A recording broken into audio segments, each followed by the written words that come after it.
What's wrong? Go to hell. Released in 1973, American Graffiti throws you straight into a blazing, nostalgic ride through teenage car culture of the early 60s. Endless summer nights, the echo of rock and roll, neon lights flickering and drag races burning rubber on the streets of Modesto. It all looks dreamy on screen, but behind the camera was a production nightmare. George Lucas had to juggle a shoestring budget so tight that he rented vintage cars from locals. A real crash sent one car flying into a fence and brought police swarming to the set. And the studio came close to killing the project before it even got off the ground. Man, you come on back and I'll show you a few things. Oh, race him. You can beat him. You got just 2 seconds to get your ass over in your corner. Don't worry. I won't rape you. Dangerous, chaotic, and full of surprises. American Graffiti was also the place where Harrison Ford drunk. In nearly all his scenes, somehow radiated an untamable, reckless charm that defined his character. But what other secrets were buried in those long nights of filming? Let's uncover 20 bizarre facts about American Graffiti, the film that made stars broke Hollywood's rules and rewrote the way we see youth forever. 20. Harrison Ford only agreed to join if he didn't have to cut his hair. When Harrison Ford signed on to American Graffiti, he was at a low point in his career, working as a carpenter to support his wife and 2 kids. Auditioning for the role of Bob Falfa turned into a turning point, but only on one condition: he refused to cut his hair. Ford worried that changing his look would limit future acting opportunities, and he made his stance crystal clear. Instead of forcing him, George Lucas came up with a clever fix. Bob Falfa would wear a Stetson hat throughout the film. Not only did it cover Ford's long hair, but it also became a defining trait of the character, amplifying his image as a rebellious, free-spirited street racer. The Stetson turned into an inseparable part of Falfa's persona, elevating his presence in the film's drag race showdowns and memorable moments. 19. A shoestring budget meant renting vintage cars from locals for peanuts. American Graffiti had an astonishingly tiny budget, just $775,000, about $4.5 million today. That forced Lucas and his crew to get extremely creative in recreating the teenage world of the early 60s. Renting classic cars from professional companies was out of the question, so Lucas struck a deal with local car owners.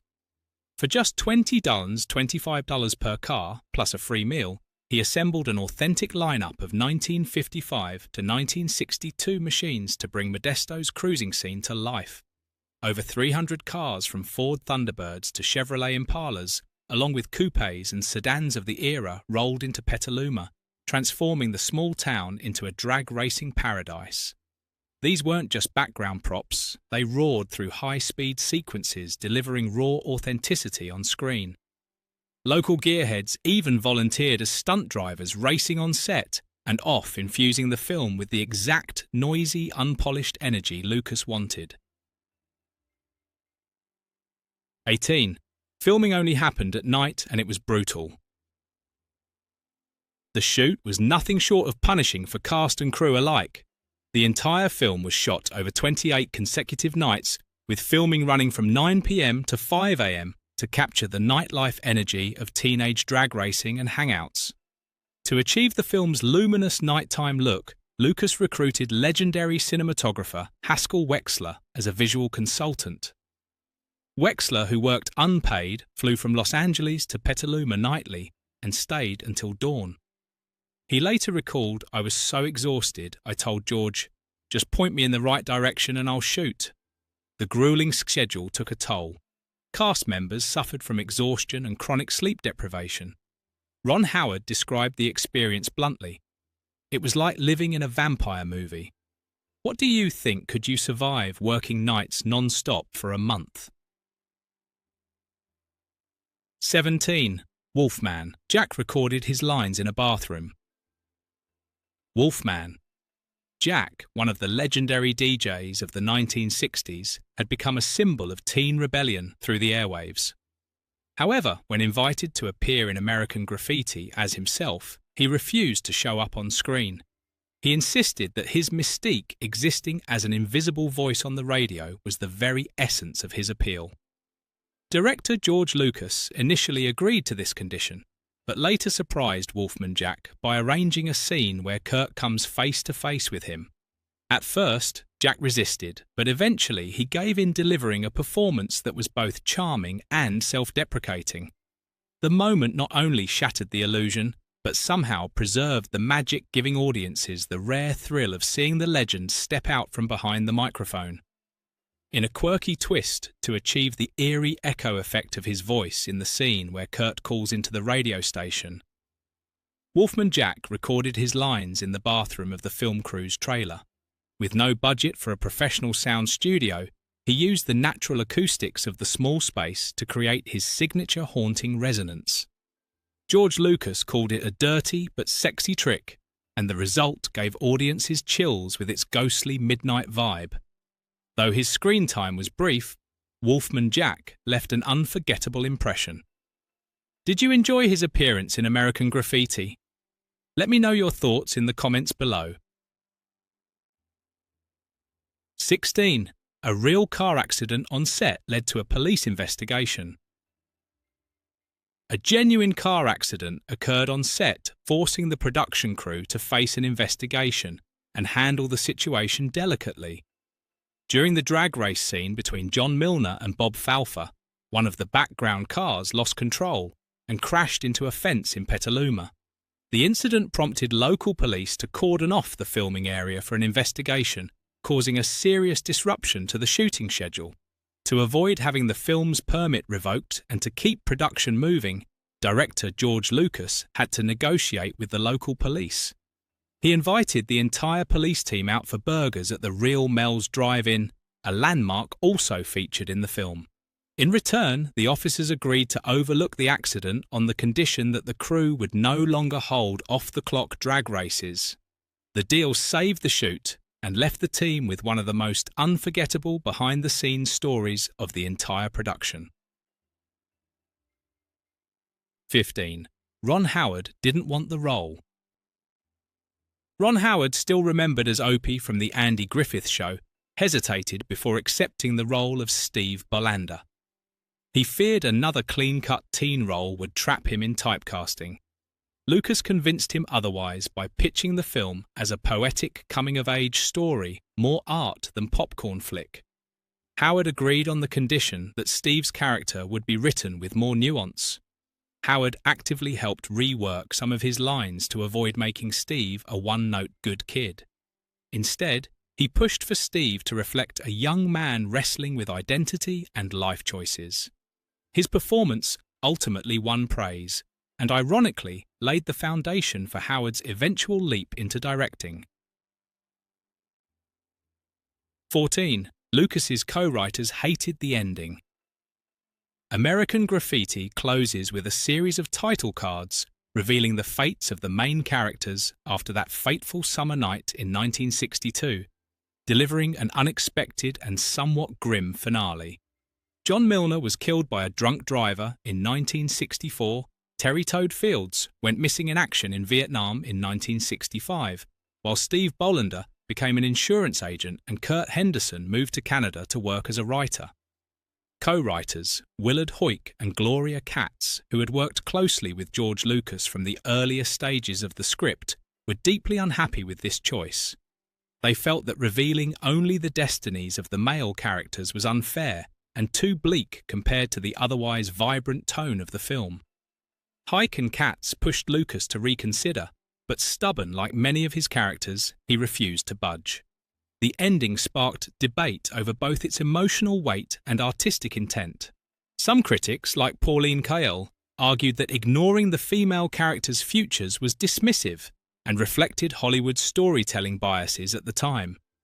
Yet for others, this very choice became the film's haunting signature, turning American Graffiti into not just a nostalgic ride through youth, but a somber reminder of the inevitability of time and fate.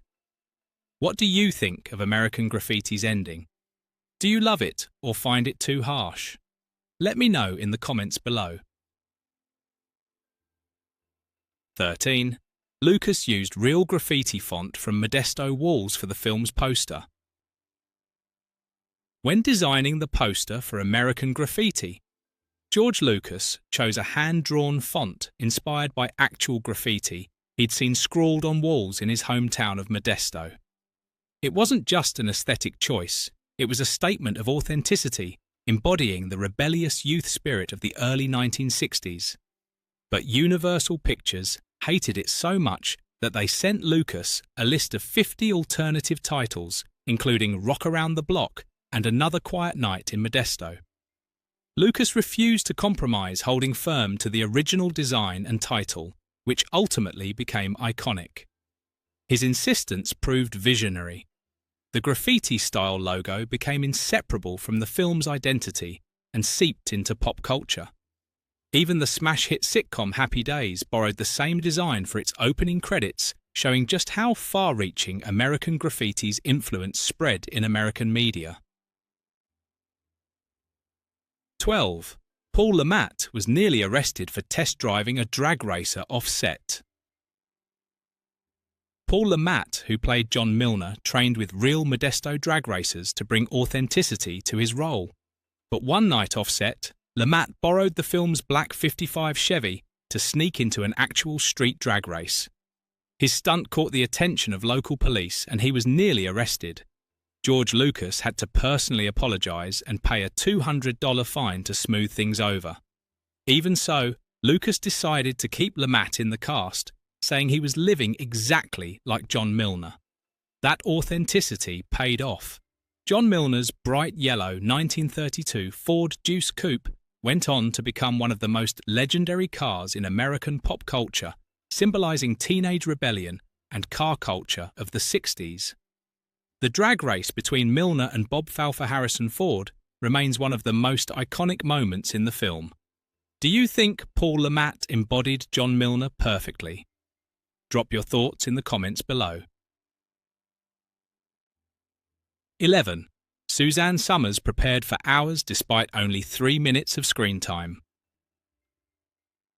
Suzanne Somers appeared for barely 3 minutes as the blonde girl in The White Thunderbird, yet her presence left an unforgettable impression.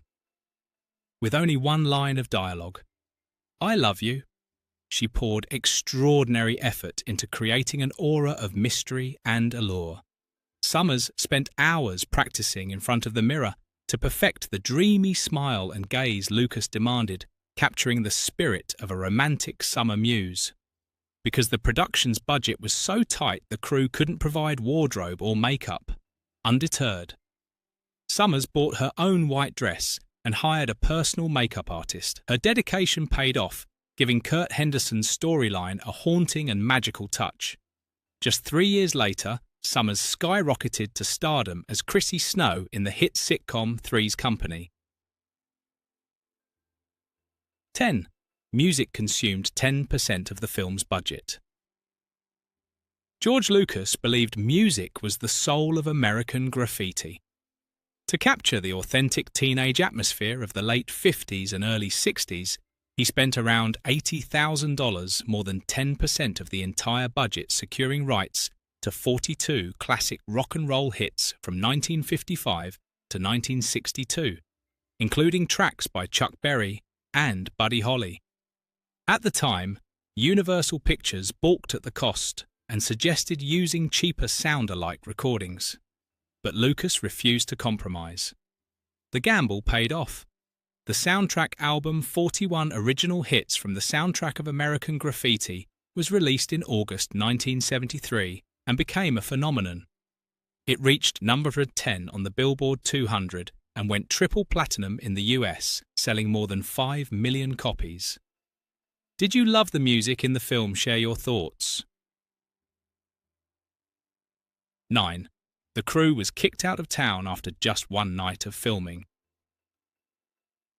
At first, Lucas and his team planned to shoot in San Rafael, California, which resembled Modesto circa 1962. But after just one night, the city council shut them down, One crew member was arrested for growing marijuana, and the nighttime street closures caused chaos for local businesses.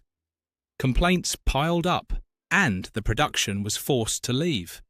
The crew relocated to Petaluma, about 20 miles north, where they were warmly welcomed. The town's historic streets and open layout proved ideal for capturing the film's cruising culture.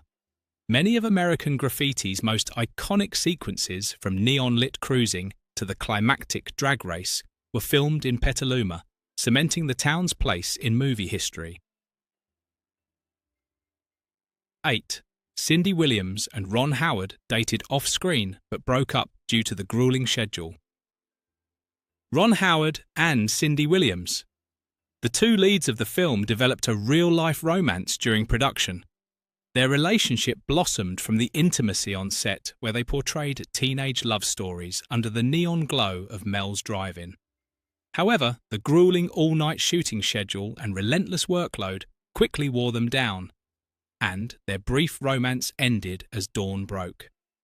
Howard later recalled with regret, "We fell in love under the neon lights of Mel's, but by morning we had broken up." Though short-lived, their off-screen connection translated into genuine chemistry on screen. Together, they brought heartfelt emotion to their romantic scenes, amplifying the film's themes of youth passion and the bittersweet transition from adolescence to adulthood. Cindy Williams's portrayal of Laurie became emblematic of the dreamy, romantic young woman, while Howard embodied the spirited, eager young man searching for direction. After American Graffiti, Cindy Williams pursued a successful television career, most notably in Laverne and Shirley, where she and Penny Marshall formed one of the most iconic duos in American sitcom history. Her experiences on the set of American Graffiti not only honed her craft, but also opened the door to lasting recognition in the entertainment world. 7. The producer became Mackenzie Phillips' legal guardian during filming. Mackenzie Phillips was only 12 years old when filming began, yet she was cast as Carol Morrison, the young girl who happens to catch a ride with John Milner. However, under California labor laws, child actors were required to have a legal guardian on set. To resolve this, producer Gary Kurtz agreed to become Phillips's legal guardian throughout the entire production. Mackenzie Phillips was the daughter of John Phillips, a member of the music group The Mamas and the Papas, and her mother was Susan Adams. Despite coming from a show business family, the lack of a legal guardian meant she had to live with the Kurtz family during filming. Phillips later shared that it was a happy experience and that she felt welcomed as if she were truly part of the Kurtz household. Due to her young age, Phillips was restricted from performing in scenes with sensitive content. Still, she displayed maturity and professionalism in her performances. 6. Harrison Ford nearly ruined the entire shooting schedule. At the time Harrison Ford joined American Graffiti, he was still an unknown actor, earning a living as a carpenter for Hollywood stars. He had yet to gain recognition and was desperately seeking a break into the film industry. When George Lucas offered him the role of Bob Falfa, a reckless street racer with a white Chevy Ford, accepted, even though it wasn't a leading role. The filming process, however, was anything but smooth. Ford, with his free-spirited lifestyle and disregard for rules, caused several problems on set. He was thrown out of a hotel for inappropriate behaviour, forced to sleep in his car, and even memorised his lines by carving them into his hands. At one point, the shooting schedule was nearly derailed because of him. Yet Lucas chose to keep Ford in the film, believing that his rugged look perfectly embodied a real street racer, bringing an authenticity to Bob Falfa that no one else could deliver. Though small, the role opened the door to Ford's career in cinema. After American Graffiti, he began landing more significant roles, eventually becoming one of the world's most famous movie stars, especially as Han Solo in the Star Wars saga. Were you impressed by Ford's role in American Graffiti? Share your thoughts in the comments below. 5. George Lucas wrote the script to win a bet with Francis Ford Coppola. After the crushing failure of his sci-fi film THX 1138 1971, George Lucas was confronted by his friend and colleague Francis Ford Coppola with a blunt challenge. Stop making weird movies. Do something warm, something human. This wasn't just advice, it was a dare pushing Lucas out of his comfort zone and into trying a completely new genre. The coming-of-age comedy. With Coppola's backing fresh off his massive success with The Godfather, Lucas wrote the script for American Graffiti, drawing directly from his own teenage nights cruising in Modesto, California, where he once nearly lost his life after crashing his Fiat Spider into trees. The film became not only a vivid portrait of 1960s car culture, but also a journey of self-discovery for Lucas himself.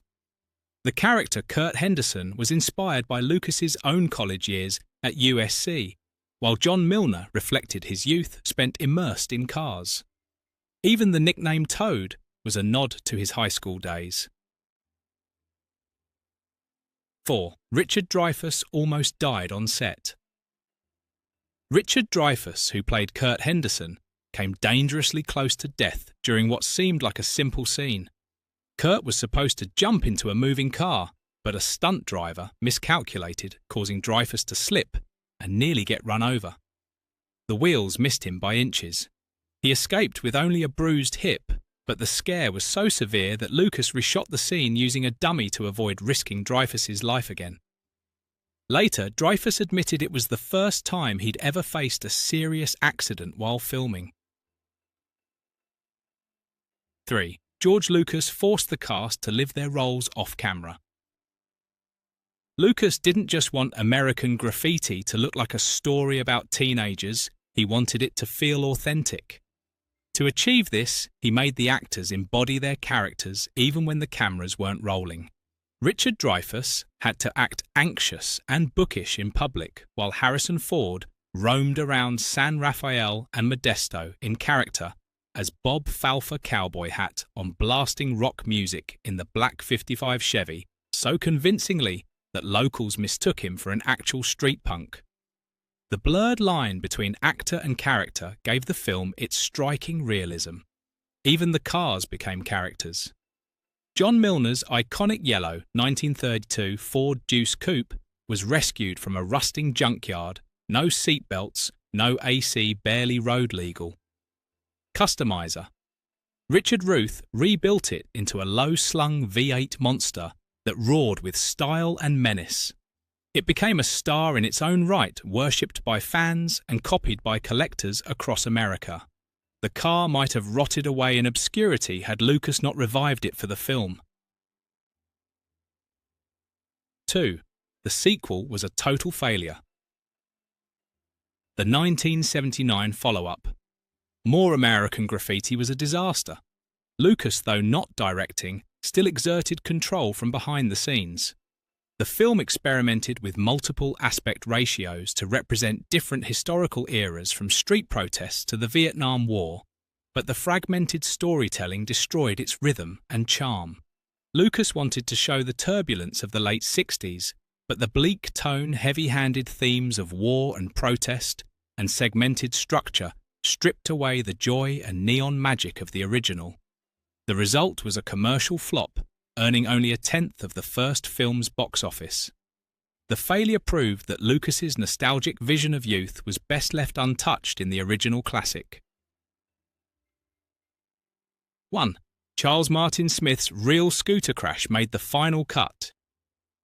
Fans will remember the moment Charles Martin Smith as Terry Toad Fields loses control of his Vespa and crashes into a trash can at Mel's Drive-In. What many don't know is that the accident wasn't scripted. It was a real crash, and Lucas decided to keep it because it perfectly fit Toad's clumsy character. Afterward, Smith had to spend a week learning to handle a manual transmission just to keep filming. The Vespa itself was a 1959 Piaggio GS 160, carefully chosen to fit the early 60s vibe. American Graffiti is more than a film about youth cars and rock and roll. It's a treasure chest of behind-the-scenes stories. From Harrison Ford's drunken antics to Richard Dreyfuss's near-death stunt, from Suzanne Summers' obsessive prep for a 3-minute role, to Wolfman Jack recording in a bathroom for eerie echo effects, every detail testifies to George Lucas's stubborn vision and uncompromising creativity. And you, when you watch American Graffiti, do you feel like you're drifting into those neon-lit summer nights of rebellion cars and music? Which character or scene struck you the most? Drop your thoughts in the comments, and don't forget to subscribe for more untold stories from cinema's greatest classics.